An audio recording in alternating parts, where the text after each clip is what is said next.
10 years I've worked in a male-dominated environment, I've experienced the old boys club mentality, misogynistic behaviour and pressure to regularly prove my worth and ability. So I've always been highly numerate, and that was something that, when I grew up, society told me that was really uncommon for a woman. I found myself being pigeonholed, but while I was good at maths, that wasn't all that I was. I was very much more than just a stereotype. Choosing to go into law was a really big step away from the expectations and the pressures that I had always grown up with.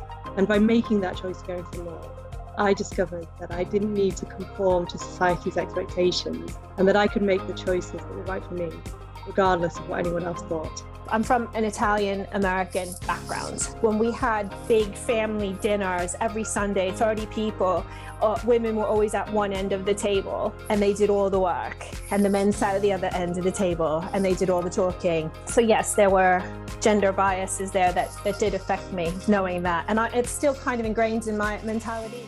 The trouble about bias, whether it's gender bias or any other type of bias, is you've probably been subject to it, but you haven't known at the time.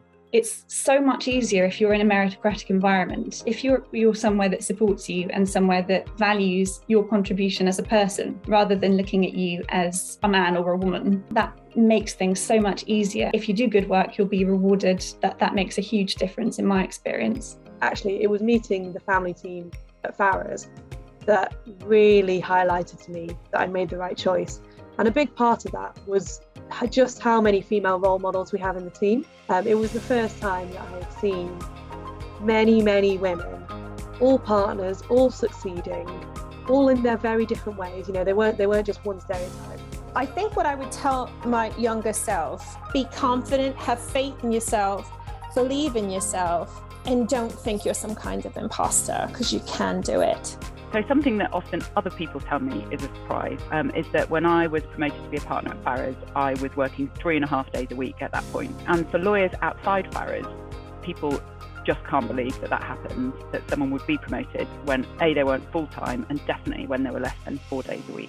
There are always people out there who are going to help you, who are willing to help you, men and women. Don't just assume that the world is geared against you, because there's so much good out there. Celebrate your successes and don't fall into the trap of thinking or saying that you just got lucky.